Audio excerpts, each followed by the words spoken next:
Joseph Gideon had not been living with his estranged wife, Mary, and daughter Veronica.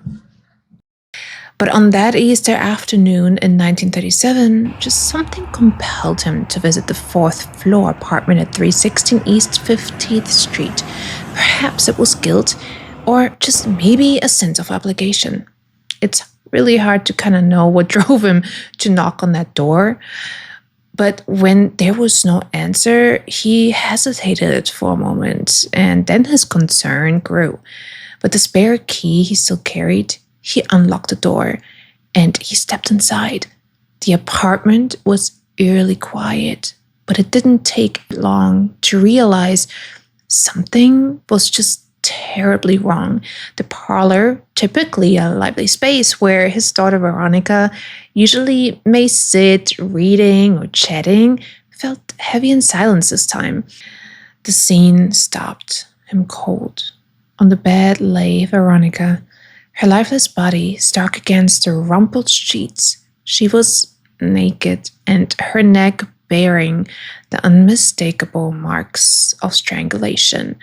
Underneath the bed, partially hidden, he found Mary's body, and her clothes had been removed as well. Just like her daughter, and she had been strangled. The horror of the discovery, it was just almost way too much to bear. The tragedy that had unfolded within that small apartment would soon grip the city in shock and fear. So this moment where a husband and father came face to face with such a terrible, terrible loss, it just marked the beginning of an investigation that would expose not only the brutality of the crime, but the lives and struggles of the victims, Veronica and Mary. Okay, imagine this. Veronica's laughter, it's the first thing you notice. It's melodic, rich, and infectious. A kind of laugh that would make you feel lighter, even on your heaviest days. She has this way of tilting her head when she talks, her honey brown curls catching the light just right. As if she just kind of knows it makes her sparkle. But it's not exactly arrogance. It's just a way of drawing people closer. You would want to be close to Veronica. People always did. There was something just so magnetic about her. She grew up in Long Island City, where the streets hummed with life and the air smelled faintly of baked bread and asphalt. So her childhood, it wasn't perfect, but it wasn't tragic either. Her father kind of was the man who could make a child feel like a queen one day and then like she didn't matter the next. When he left, it wasn't sudden. It was kind of more like dissolved from the lives over in time, leaving behind the poetry books Veronica would then later keep under a pillow. She told herself she didn't care, but every poem she read felt like a thread tying her to him, even as years passed. Her mother, Mary, was the anchor of the family, fierce and practical, and sometimes too much so. Mary loved Veronica deeply, and her love came in the form of stern lectures and questions like, "What's your plan? How will you make a real life for yourself?" Mary didn't see the world the way Veronica did. And to Mary, the world was a thing to be survived and not admired. That's why they fought so often. And then there was Ethel.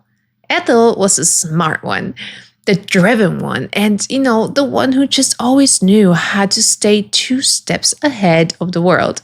If Veronica was the flame, Ethel was the iron, steady, strong, dependable. But Ethel's brilliance cast long shadows, and Veronica often felt like she was standing in one, squinting at a world that seemed to admire her sister more for her mind than it ever would admire Veronica for her looks. But despite the tension, Veronica adored Ethel. She missed her fiercely whenever Ethel left the house to chase her dreams. Veronica's world opened up when she discovered modeling. It wasn't just a promise of fame or money. Though, I mean, those things helped, but it was the feelings of just being seen. So when she posed for those Pulp magazine spreads, it wasn't just Mary's daughter or Ethel's sister. She was someone people noticed, someone they admired. But deep down, she wondered, did they see her or just her face? So, what made Veronica just unforgettable wasn't just her beauty, though. It was the way she threw herself into life.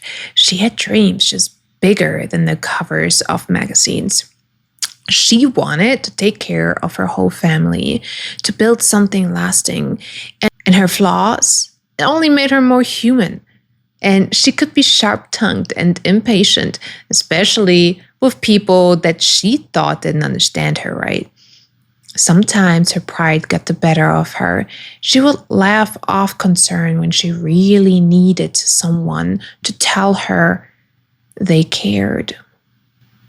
And then there was the house, the boarding house on Beekman Hill, where her story would unfold. You can picture it, can't you? The creaky floorboards that groan beneath hurried footsteps, the windows that never quite shut out the sound of the city. It was full of characters, okay? Frank Burns, the quiet lodger who carried the past like an invisible weight. Margaret Whittaker, the nosy but oddly perspective widow next door, and Henry Eastwood, the academic. And then, of course, there was Robert Irving. Robert wasn't like the others. You know that feeling when someone smiles, but their eyes don't quite kind of match it? Yeah, that was Robert. He'd been a lodger there before, years ago. Talented, intense, but kind of always a little off. He had been obsessed with Ethel then, but now that she was gone, his attention turned to Veronica. At first, it was subtle, a lingering glance, just a question that felt too personal, but soon it became unmistakable. And what's heartbreaking is how much Veronica tried to dismiss her own instincts.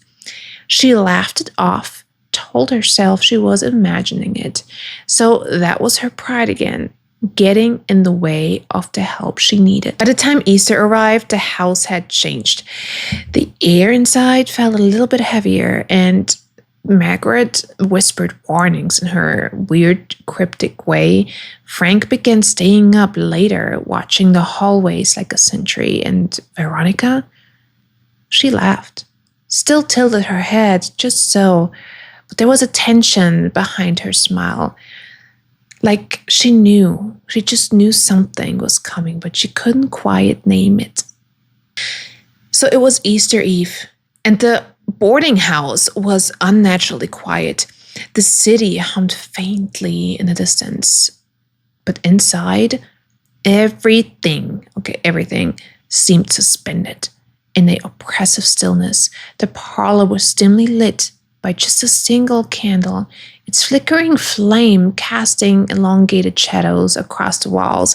And Veronica, she sat there trying to focus on the magazine, though her hands just kind of fidgeted against the pages. The lilies on the mantel, beautiful but beginning to wilt, filled the room with a sickly sweet aroma. And somehow the flowers felt out of place, too heavy, too solemn. They would linger in her memory later, you imagine, if she had the chance. Robert Irving, he was in the house. He had been all day. There was something about the way he moved that night, slow, deliberate, as though he were savoring every step. When he entered the parlor, Veronica looked up, and though she greeted him with a practiced politeness, you could see the flicker unease in her expression. It wasn't the first time that she had felt it, but she had told herself she was imagining things, that she was overreacting. So that was her way, prideful, independent, determined. not to need anyone's help. But Robert's present was different now, wasn't it? His words, usually calm and measured, carried a strange intensity. He began talking about art, about beauty, about how things were just too perfect to exist in the ordinary, broken world. And you can almost feel the tension in the room as the shifts focus entirely to Veronica. Ethel is more than a muse, he tells her, and his voice steady but unnervingly hollow. Ethel is the key to everything. Now, you can see Veronica growing uneasy, right? Her smile fading as the air grows heavier, and she tries to redirect him. She began the control of the conversation, but Robert, he isn't listening anymore. His words become darker, more personal, unraveling like threads pulled too tightly. He talks about Ethel, about obsession, so his gaze burns. A mix of longing and madness, and for the first time, Veronica can't suppress the fear rising in her chest. She stands, her voice trembling but firm as she demands that he leave. But Robert, he doesn't move. No, instead, he takes a step closer, the fragile calm of his demeanor splintering as his obsession spills out in the form of accusations and desperate pleas. The parlor, once filled with warmth and quiet dignity, becomes a crucible of fear or fury. Veronica, always defiant, refuses to cower. Her words cut through the air like just crack of a whip, challenging him, pushing him, but Robert's delusion has already consumed him entirely, leaving no room, for reason or restraint. So what happened next? You don't want to imagine it, but it's impossible to forget. The night exploded into chaos, a storm of shattered glass, heavy footsteps, and just muffled screams. By the time the other residents rushed in, it was unfortunately too late. The parlor was a scene of heartbreak and horror. Veronica, her mother Mary, and the quiet lodger Frank Burns were gone. The lilies on the mantel lay scattered across the floor, their white petals stained and crushed, and their fragrance overwhelming in the stillness that followed. The fourth-floor apartment at 316 East 50th Street became the site of a horrifying discovery on Easter afternoon 1937. Inside a 20-year-old model Veronica Gideon, she was found laying lifeless on a bed, her body naked and bearing unmistakable marks of strangulation. Beneath that same bed, her mother, Mary Gideon, was discovered and also strangled to death, with her clothing removed. The scene, it was both gruesome and deeply, deeply unsettling, an unimaginable act of violence that left two lives just tragically cut short. So by morning, the promise of Easter, the celebration of rebirth and renewal, was shattered.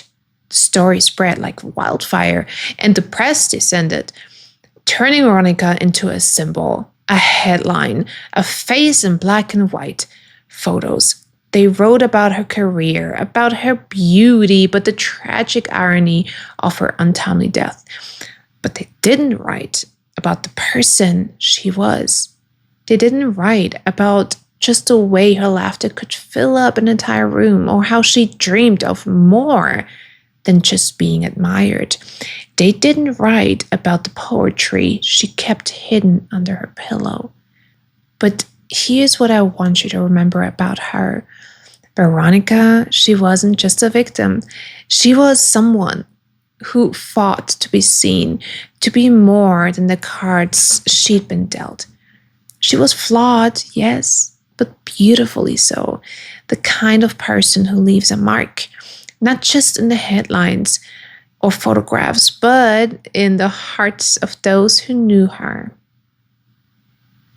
So when you think of Veronica, don't just think of her as the woman in the photos or the name in the crime reports. Think of her laughter, her resilience, her poetry under her pillow. Think of her as a person who deserved so much more, but left behind a story that refuses to be forgotten.